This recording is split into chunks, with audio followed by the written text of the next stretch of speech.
hantod sa size. Pagtulunan mahitungod sa paghukom. Una, ayaw ninyo hukmi ang uban aron dili kamo hukman sa Dios. Ikaduha, versikulo 2, kay hukman kamo sa Dios sama sa paghukom ninyo sa uban ug sukdon kamo niya sa samang sukdanan nga inyong gigamit sa uban. So pag maghukom dayta ta sa uban, kung maghukom dayta ta sa uban, hukman pud ta sa Ginoo. Kung unsa kabug-aton tong gihukom nato sa uban or pagbutang-butang nato sa uban, mao pod ang ibalik sa atoa sa Ginoo. Bug-at pod ang iyang ihukom sa atoa sama sa atong gihukom sa sa uban. So sa 3, nganong nakita man nimo ang puling sa imong isig katawo apan wala ka magtagad sa troso diha sa imong mata. So nganong sa ako nganong makit-an man ako ang mali nga binuhatan sa ubang tawo nga sa ako mismo sa akong kaugalingon wala man ko naglantaw sa akong kaugalingon nga unsay mali sa akong sa ako ang nilihukar o sa akong batasan sa akong kinaiya nganong dito man ko ang akong ginabantayan is mao ang binuhatan sa ubang tawo. So sa number 4 unsaon man nimo pag-ingon sa imong isig katawo kuhaon ko kanang imong puling nga naa may troso sa imong mata.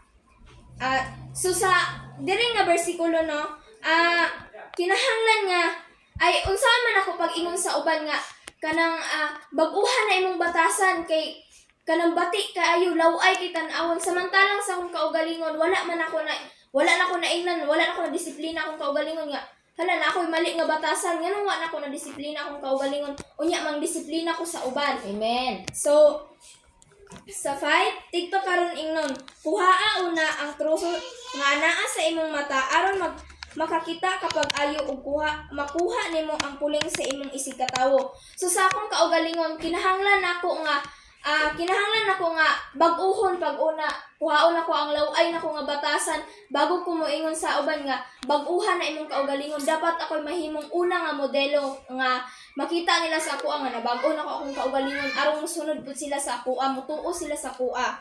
So sa 6, ayaw ihatag ang mga butang nga balaan ngadto sa mga iro kay tingalig mo sambalik sila ug mupaak kaninyo ug ayaw itsa ang perlas ngadto sa mga baboy kay kini tamak-tamakan lamang nila. So kung sa diri nga verse kung muhatag og advice sa ubang tawo unya samantalang sa akong kaugalingon wa na ko na apply ang mismo nga advice nga akong gihatag kanila mubalik man sa kuha mingon na sila nga ngano nag-advise man ka ana nga sa mismo sa imong kaugalingon wa man ako na nakita ngano mo ingon-ingon man ka sa kuha ana nga dapat unahon nimo imong kaugalingon nganong mo ingon man ka sa ako nga bag-uhon ako akong kaugalingon samantalang sa imuha wa man nimo na apply.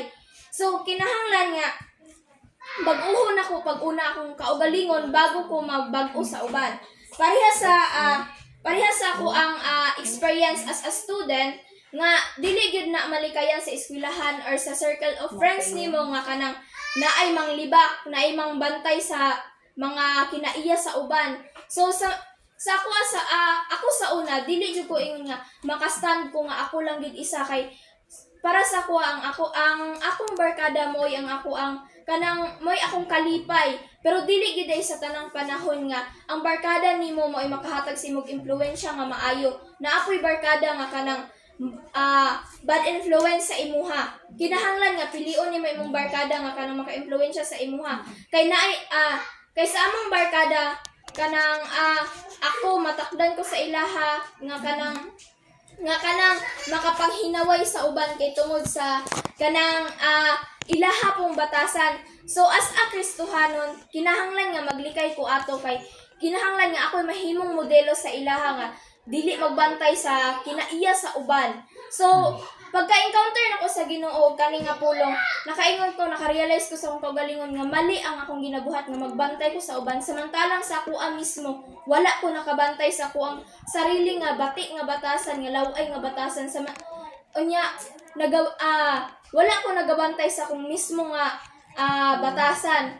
Kinahanglan di ay nga ako mismo mo'y mahimong maayong modelo sa isig katawo nako. Kinahanglan nga kung mag-advise ko sa ilaha or kanang pagpagbantay nako sa ilang batasan nga laway, ibag-o na lang nako na sa akong kaugalingon. Tan-aw nako pag una nga akong kaugalingon nga unsay mali nako nga batasan.